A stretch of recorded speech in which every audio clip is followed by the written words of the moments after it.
सभु आबाद करी।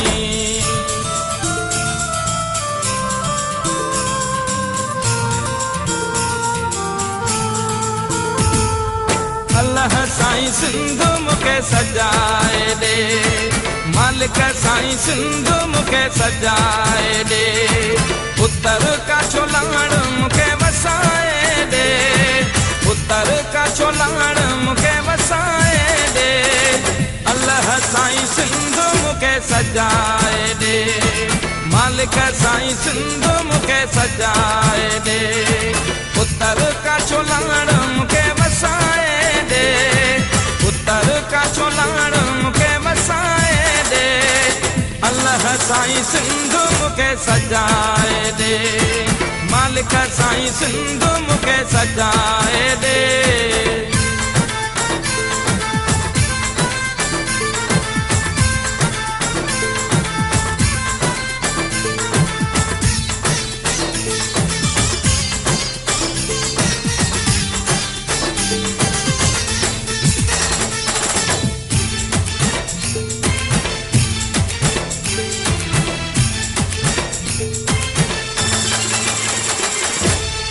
मारू बेचारा रोज रोवने था, पानी चुकियल रोज रड़ने था।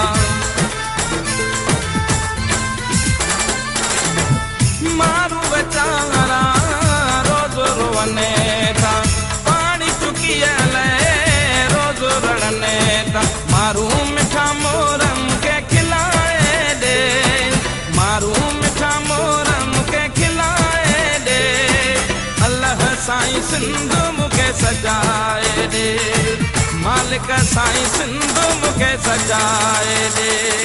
पुत्र का छोलाण मुखे वसाए दे, पुत्र का छोलाण मुखे वसाए दे।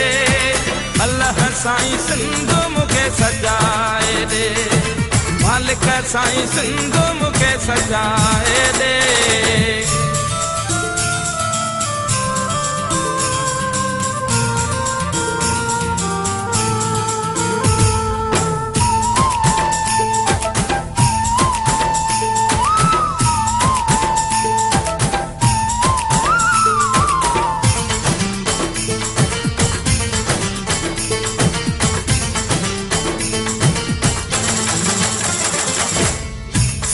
सजिया डुकर खत्म कर, पंहिंजे प्यारन जे सदके रहम कर।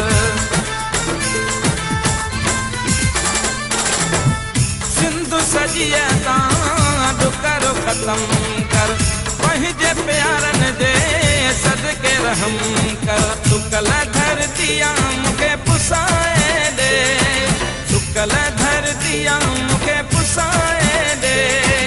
अल्लाह साईं सिंधु मुखे सजाए दे, मालिक साईं सिंधु मुखे सजाए दे।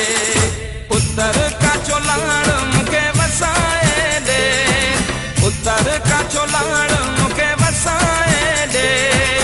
अल्लाह साईं सिंधु मुखे सजाए दे, मालिक साईं सिंधु मुखे सजाए दे।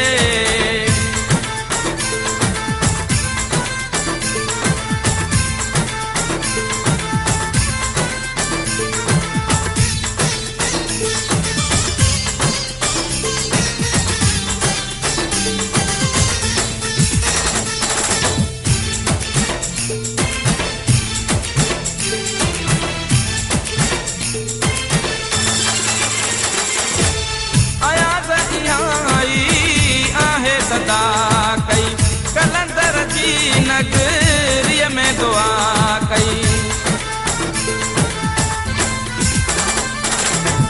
आयाज़ इहा आई आहे सदा कई कलंदर जी नगरीअ में दुआ कई। मेला वरी साॻिया मूंखे मचाए दे, मेला वरी साॻिया मूंखे मचाए दे। अल्लाह साईं सिंधु मुखे सजाए दे,